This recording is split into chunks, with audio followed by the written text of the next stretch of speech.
بسم الله الرحمن الرحيم.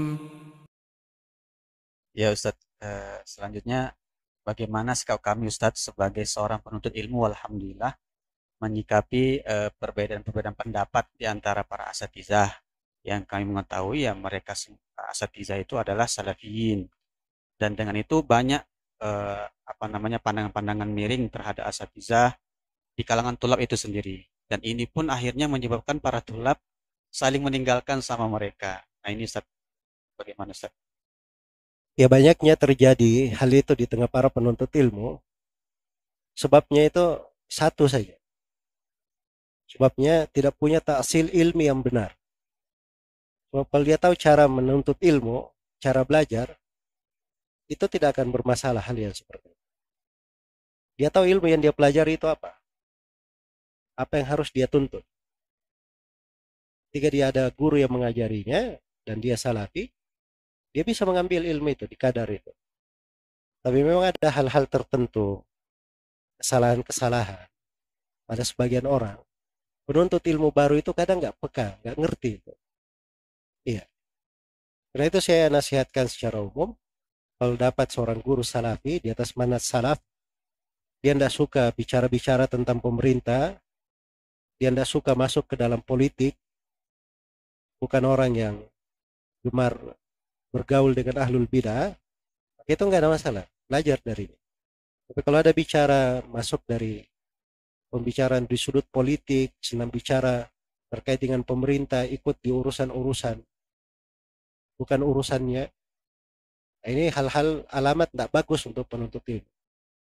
Dan itu saya ingatkan ya, karena saya lihat banyak penuntut ilmu itu terpalingkan. Akhirnya menjadi pelacak berita, menjadi politikus, menjadi ini gara-gara ketemu dengan guru-guru yang memasukkannya ke dalam hal yang seperti itu. Dan ini tidak cocok ya bagi seorang penuntut ilmu.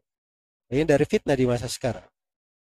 Karena itu kalau dapat seorang guru yang lurus akidahnya, perhatikan dulu, lurus akidahnya.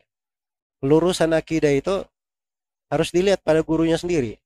Ya kalau gurunya ini populer, terkenal, tapi tidak ada dia mengajarkan satu pun dari buku akidah salaf sampai selesai. Tidak ada daurah mengajarkan buku-buku akidah. Itu alamat tidak bagus pada guru. Walaupun dia menganggap dirinya salafi, sebab salafi itu tidak seperti itu metodenya. Salafi itu jelas pendekatannya di dalam mengajarkan ilmu. Kemudian yang kedua, guru ini harus bangun manhajnya sesuai dengan jalan as-salaf. Pada segala hal sesuai dengan jalan as-salaf. Dia tidak masuk ke dalam urusan-urusan yang menyelisihi jalan as-salaf. Iya. Kemudian yang ketiga, guru ini memang penasehat bagi umat. Ingin orang itu baik. Ingin orang yang belajar itu berhasil. Ingin setiap penuntut ilmu itu masuk ke dalam surga bebas dari api neraka. Itu guru yang bagus. Kemudian syarat yang keempat, guru ini harus menguasai ilmu yang diajar. Ilmu yang diajarkan. Iya. Dan tentunya di atas empat ini, itu harus diperiksa guru itu belajar dari mana. Asal usul gurunya. Ilmu yang dia pelajari itu dari konsekuensinya kalau dia mengajarkan ilmu, itu harus dilihat. Ilmu itu dia terima dari siapa. Jangan sampai dia baca sendiri saja. Seperti banyak belakangan ini ya muncul dari teman-teman kita juga, mungkin salafi. Tapi kebanyakan baca sendiri. Kebanyakan baca sendiri. Walaupun belajarnya sedikit. Tapi subhanallah lancang dalam masalah-masalah besar. Masuk mengomentari masalah-masalah nasional, salah bicara akhirnya menjadi repot terhadap dakwah itu sendiri. Yang kena bukan mereka saja, semua orang kena.